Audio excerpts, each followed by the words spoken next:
Reporter breaking number 9. 9ാമത്തെ പ്രധാനപ്പെട്ട reporter ബ്രേക്കിംഗിലേക്ക് നമ്മൾ കടക്കുന്നു. PSC പരീക്ഷാക്രമക്കേടിൽ രാഷ്ട്രീയ ഇടപെടൽ സംശയിച്ച SIT. ഇടത് സംഘടനാ നേതാക്കളുടെ നിയമനത്തിലാണ് സംശയം ശക്തമാകുന്നത്.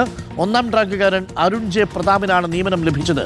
അരുൺ ജെ പ്രതാപിനെ കുഴക്കിയ ചോദ്യങ്ങൾ ഒഴിവാക്കിയായിരുന്നു മൂല്യനിർണ്ണയം. 10 ചോദ്യങ്ങളാണ് മൂല്യനിർണ്ണയത്തിൽ ഒഴിവാക്കിയത്. 10 ചോദ്യങ്ങളിൽ 6 ചോദ്യങ്ങൾക്കും അരുൺ ഉത്തരമെഴുതിയിരുന്നില്ല. ഒരു ചോദ്യത്തിന് 2 വരി മാത്രമാണ് ഉത്തരമെഴുതിയത്. അരുണിനെ സഹായിക്കാൻ മൂല്യനിർണ്ണയവും അട്ടിമറിച്ചതായി SIT കണ്ടെത്തി. PSC ചെയർമാൻ MR ബൈജുവിന്റെ പങ്കാളിത്തവും SIT പരിശോധിക്കും. ഉത്തരക്കടലാസുകൾ ചട്ടവിരുദ്ധമായി ചെയർമാൻ പരിശോധിച്ചോ എന്നാണ് സംശയം. റോഷി ബാലുണ്ട് കൂടുതൽ വിവരങ്ങളുമായി. റോഷി, അത് തെളിഞ്ഞാൽ MR ബൈജുവിനെതിരെ വലിയ കുറ്റമായിട്ടത് മാറുകയും ചെയ്യും. ഉത്തരക്കടലാസുകൾ കാണേണ്ട ഒരു ഉത്തരവാദിത്വവും PSCയുടെ ചെയർമാൻ ഇല്ല. അത് ശാസ്ത്രീയമായി OMR ആണ്, ഓൺലൈൻ സ്ക്രീൻ മാർക്കിംഗ് ആണ് ചെയ്യുന്നത്, OSM ആണ് ചെയ്യുന്നത്. അതുകൊണ്ട് തന്നെ ചെയർമാൻ ഈ ഉത്തരക്കടലാസൊന്നും നേരിട്ട് കാണേണ്ട ഒരു സാഹചര്യവുമില്ല. ഇതിലൊരു രാഷ്ട്രീയ ഇടപെടൽ നടന്നിട്ടുണ്ടോ? ഇടത് സംഘടനാ പ്രവർത്തകനായ അരുൺ പ്രതാപിനെ 1ാം റാങ്ക് കിട്ടാൻ വേണ്ടിയിട്ട് മനഃപൂർവ്വം ഒത്തുകളിച്ചതാണോ? അരുൺകുമാർ, അങ്ങനെ ഒരു സംശയമാണ് ക്രൈംബ്രാഞ്ചിന്റെ പ്രത്യേക അന്വേഷണ സംഘത്തിനുള്ളത്. കാരണം ഇടത് സംഘടനാ നേതാവിന് അവിടെ എല്ലാ ചട്ടങ്ങളും കാറ്റിൽ പറത്തി പരീക്ഷയിലെ മൂല്യനിർണ്ണയം പോലും അട്ടിമറിച്ച് നിയമനം നടത്തണമെങ്കിൽ അതിൽ ഒരു ബാഹ്യ ഇടപെടൽ ഉണ്ടെന്ന സംശയം. അവിടെയാണ് PSC ചെയർമാൻ MR ബൈജുവിന്റെ ഇടപെടലിന്റെ സംശയം കൂടി അവിടെ ശക്തമാകുന്നത്. കാരണം MR ബൈജു ഉത്തരക്കടലാസുകൾ പരിശോധിച്ചോ എന്ന സംശയം ഉൾപ്പെടെയുണ്ട്.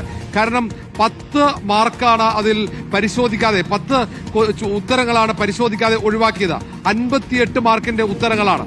2ാം റാങ്ക് കിട്ടിയ ആൾക്ക് കൃത്യമായ മൂല്യനിർണ്ണയം നടത്തുകയാണെങ്കിൽ ആദ്യ റാങ്ക് ലഭിക്കുകയും ഈ 1ാം റാങ്ക് ലഭിച്ച അരുൺ ജെ പ്രതാപിന് പട്ടികയിൽ പോലും ഇടം പിടിക്കില്ല എന്നാണ് SITയുടെ പ്രാഥമികമായ വിലയിരുത്തൽ.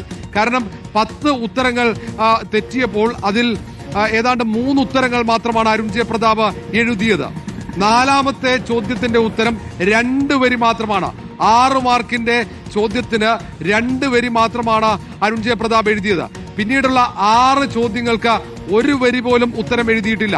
അത് ഉത്തരക്കടലാസ് പരിശോധിക്കുമ്പോൾ അന്വേഷണ സംഘത്തിന് പ്രാഥമികമായി മനസ്സിലാക്കാൻ കഴിഞ്ഞു. മറ്റ് ഉദ്യോഗാർത്ഥികൾ അങ്ങനെയായിരുന്നില്ല. 10 പേരുൾപ്പെടുന്ന റാങ്ക് പട്ടികയായിരുന്നു. ഭൂരിഭാഗം ഉദ്യോഗാർത്ഥികളും ഭൂരിഭാഗം ഉത്തരങ്ങളും അവർ എഴുതിയിട്ടുണ്ട്. അവർക്ക് ലഭിച്ച മാർക്ക് നോക്കിയാൽ സ്വാഭാവികമായും അരുൺ ജെ പ്രതാപ് ഈ 1.25 ലക്ഷം അടിസ്ഥാന ശമ്പളമുള്ള ഈ ആസൂത്രണ ബോർഡ് ചീഫ് തസ്തികയിലേക്ക് നിയമിക്കപ്പെടില്ല. കാരണം റാങ്ക് പട്ടികയിൽ പോലും അരുൺ ജെ പ്രതാപ് ഉണ്ടാകില്ല. അങ്ങനെ മൂല്യനിർണ്ണയത്തിൽ അട്ടിമറി നടത്തി റാങ്ക് പട്ടിക അട്ടിമറിച്ച് തയ്യാറാക്കി അതിൽ ഇടത് സംഘടനയുടെ ഏറ്റവും പ്രധാനപ്പെട്ട നേതാവായ അരുൺ ജെ പ്രതാപിന് നിയമനം നടത്താൻ വേണ്ടി മാത്രമാണ് ഇത്രയും വലിയൊരു ക്രമക്കേട് PSC പരീക്ഷയിൽ നടത്തിയത്. PSCയിലെ ഏറ്റവും പ്രധാനപ്പെട്ട പരീക്ഷകൾ ഒന്നാണ്. ആ പരീക്ഷയിൽ അട്ടിമറി നടത്തണമെങ്കിൽ അതിൽ എളുപ്പത്തിൽ ഏതെങ്കിലും ഉദ്യോഗസ്ഥന്മാർക്ക് ചെയ്യാൻ പറ്റില്ല എന്ന വിലയിരുത്തലാണ് അന്വേഷണ സംഘം. അതിൽ PSC ചെയർമാന് പങ്കാളിത്തമുണ്ടോ എന്നതാണ് പരിശോധിക്കാൻ തയ്യാറെടുക്കുന്നത്. PSC ചെയർമാൻ MR ബൈജുവിനെ വിശദമായി ചോദ്യം ചെയ്യാൻ തന്നെയാണ് SIT തയ്യാറെടുക്കുന്നത്.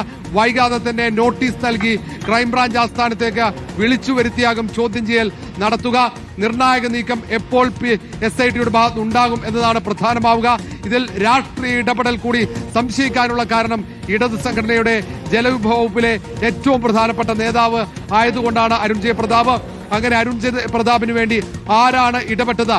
PSC ചെയർമാൻ അങ്ങനെ ഒരു നിർദ്ദേശം നൽകിയിട്ടുണ്ടോ? PSCയിലെ ഉദ്യോഗസ്ഥന്മാർക്ക് അരുൺ ജെ പ്രതാപിന് വേണ്ടി പരീക്ഷ അട്ടിമറിക്കാനുള്ള നിർദ്ദേശം നൽകിയോ എന്നതടക്കമാണ് പരിശോധിക്കുന്നത്. ഫോൺ കോൾ വിശദാംശങ്ങൾ ഉൾപ്പെടെ ലഭിച്ചു കഴിഞ്ഞാൽ കൂടുതൽ വ്യക്തത വരും അന്വേഷണത്തിൽ എന്ന പ്രതീക്ഷയിലാണ് അന്വേഷണ സംഘം. ആരൊക്കെയാണ് ഉദ്യോഗസ്ഥന്മാരുമായി ആശയവിനിമയം നടത്തിയത് എന്നടക്കം കണ്ടെത്താനുള്ള ശ്രമത്തിലാണ് SIT സംഘം. അരുൺകുമാർ, അത് വളരെ ഗൗരവമേറിയ വിഷയമായിട്ട് മാറും. MR ബൈജു ഇക്കാര്യത്തിൽ കുറ്റക്കാരനാണെങ്കിൽ താങ്കൾ ചെയ്തിരിക്കുന്ന ഒരു തലമുറയോടുള്ള നീതി നിഷേധമാണ് എന്ന് പറയേണ്ടി വരും. അതൊക്കെ അന്വേഷണത്തിലൂടെയാണ് ഇനി വെളിവാക്കപ്പെടേണ്ടത്. എന്തായാലും അരുൺ പ്രതാപ് ഉത്തരമെഴുതാത്ത 6 ചോദ്യങ്ങൾ വാല്യുവേഷനിലേക്ക് വന്നിട്ടേയില്ല. ഒരു ചോദ്യത്തിന് ആകെ 2 വരി മാത്രമാണ് എഴുതിയിരിക്കുന്നത്. ആ ചോദ്യങ്ങളടക്കം 10 എണ്ണം ഒഴിവാക്കിയാണ് റാങ്ക് ലിസ്റ്റ് പ്രസിദ്ധീകരിച്ച് അരുൺ 1ാം റാങ്ക് കൊടുക്കുന്ന സാഹചര്യം ഉണ്ടായത്. അപ്പോൾ അരുണിന് വേണ്ടി, ഇടതു സംഘടനാ പ്രവർത്തകന് വേണ്ടി PSC ചെയർമാൻ അടക്കമുള്ളവർ ഒത്തുകളിച്ചോ എന്നുള്ളതാണ് ചോദ്യം. അങ്ങനെ ചെയ്തിട്ടുണ്ടെങ്കിൽ ഈ സമൂഹം വെറുതെ വിടാൻ പോകുന്നില്ല. ഇതിനു പിന്നിൽ പ്രവർത്തിച്ച ഒരാളെയും എന്നുള്ളതാണ്. നോക്കൂ, എത്ര ഗൗരവമേറിയ വിഷയമാണ്. രാഷ്ട്രീയ ഇടപെടൽ നടന്നിട്ടുണ്ടെങ്കിൽ PSCയുടെ വിശ്വാസ്യതയും സത്യസന്ധതയും ചോദ്യം ചെയ്യപ്പെടത്തക്ക രീതിയിൽ ഇവിടെ നേതാക്കൾ ഇടപെട്ടിട്ടുണ്ടെങ്കിൽ അത് തീർച്ചയായിട്ടും നിയമത്തിന് മുന്നിൽ കൊണ്ടുവരിക തന്നെ വേണം. അത് സമൂഹത്തിന് മുന്നിൽ കൊണ്ടുവരിക തന്നെ വേണം. അങ്ങനെയുള്ളവരാരെങ്കിലും ഉണ്ടെങ്കിൽ അവരുടെ മുഖംമൂടികൾ നമുക്ക് മാറ്റാം. പ്രിയപ്പെട്ട പ്രേക്ഷകരെ, ഇത് കേരളത്തിൽ മാത്രമല്ല, ഈ പേപ്പർ ലീക്ക് ഇപ്പോൾ നിത്യസംഭവമായിട്ട് വരികയാണ് പലയിടങ്ങളിലും.